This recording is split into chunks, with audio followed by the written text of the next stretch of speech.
Down in the heart of Texas, where vast herds of cattle roam, come some of the best cutting horses man has ever known. I'll take you back to 1950, west of Old Fort Worth. The 3D stock farm was the place of Poco Lena's birth. They put her up for sale as a yearling at the ranch, but she looked more like a racehorse, buyers wouldn't take the chance. They broke her out and started her on cattle by age 2. It soon was quite apparent what this gutsy mare could do. Don Dodge of California took a liking to this mare. He owned an older brother, so he knew how she might fare. In 1953, Don would pick her up in Denver, while Poco Lena's brother made world champion, I remember. The next 4 years for Don and Poco Lena went quite well, with 2 reserve world championships and halter points as well. In 1959, Mr. Skipper now would buy her, in hopes of taking this great cutting mare a little higher. With Skipper in command, they started picking up the pace, with cutting meetings almost every week.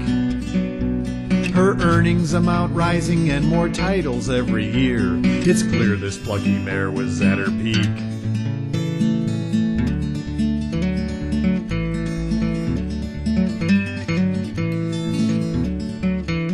September 1962, another show completed, and once again Skipper and his mare went undefeated. So far another great year to build on this mare's fame. A driver was to haul her home, Skip flew home in his plane. Next morning the news broke that Skipper hadn't returned home, and the odds were that his private plane went down. They searched all over Texas with his whereabouts unknown. In 4 days' time his body had been found.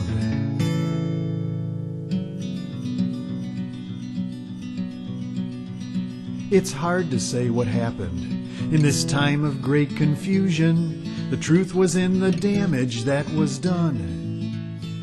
They found Skip's mare in gelding, abandoned on the road, standing in a trailer in the sun. 4 days without food and 4 days without water. A vet was called to report on their lot. Severely gaunt and foundered, there's a chance that we can save her, but the other horse was put down on the spot.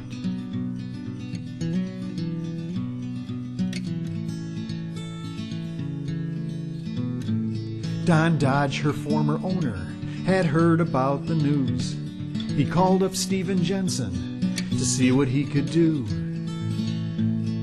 The Jensens said they'd buy her, even if no longer sound. She was so bad when she arrived, they almost put her down. She spent the next 3 years resting underneath the shade on the grass of Dr. Jensen's own front yard. They couldn't turn her out to pasture with the rest. For her crippled feet, the ground was much too hard.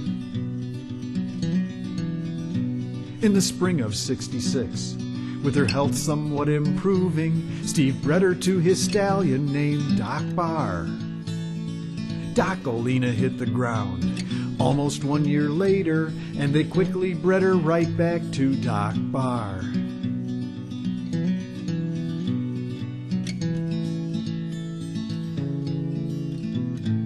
In the spring of 1968, when Dry Doc hit the ground, the health of Poco Lena began to spiral down. This quarter horse was surely one of cutting's elite best, but later on that fall, she was sadly laid to rest.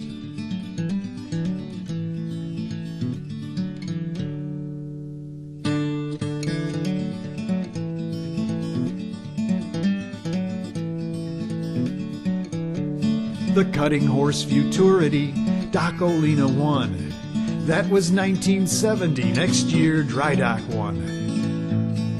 Poco Lena's sons and daughters also made the rounds. Smart little Lena even won cutting's triple crown. Poco Lena's legend looms larger every day, with several generations of hers winning still today.